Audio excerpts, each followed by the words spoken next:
முதலாவது, தேவனுடைய தன்மையை அறிந்து கொள்ள வேண்டும். தேவன் ஒளியாயிருக்கிறார். அவரில் எவ்வளவேனும் இருள் இல்லை.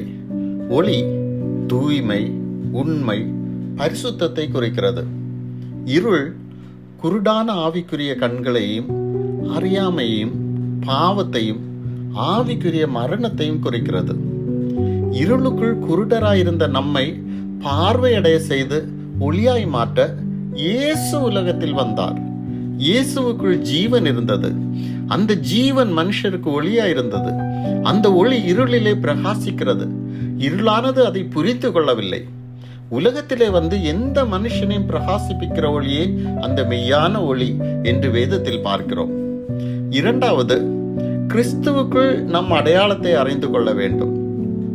இயேசு ஜனங்களை நோக்கி, நான் உலகத்துக்கு ஒளியாயிருக்கிறேன், என்னை பின்பற்றுகிறவன் இருளிலே நடவாமல் ஜீவ ஒளியை அடைந்திருப்பான் என்று மிக தெளிவாக கூறினார்.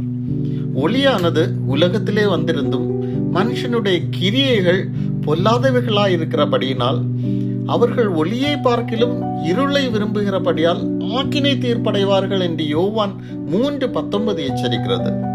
ஒளியை விசுவாசித்து பின்பற்றுவதுதான் நம் அடையாளமாக மாற வேண்டும். மூன்றாவது, இந்த இருண்ட உலகத்தில் நம் கடமை என்ன என்பதை அறிந்து கொள்ள வேண்டும். இயேசு, நீங்கள் உலகத்துக்கு வெளிச்சமாயிருக்கிறீர்கள், மலையின் மேல் இருக்கிற பட்டணம் மறைந்திருக்க மாட்டாது என்று மத்தேயு 5:14 கூறுகிறார்.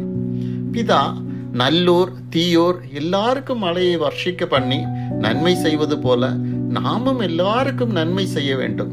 இப்படி செய்யும் போதுதான் தேவ பிள்ளைகளாயிருப்போம். இயேசுவின் சீஷர்களாய் குன்றில் மேல் இருக்கிற பட்டணம் போல அறியப்படுவோம்.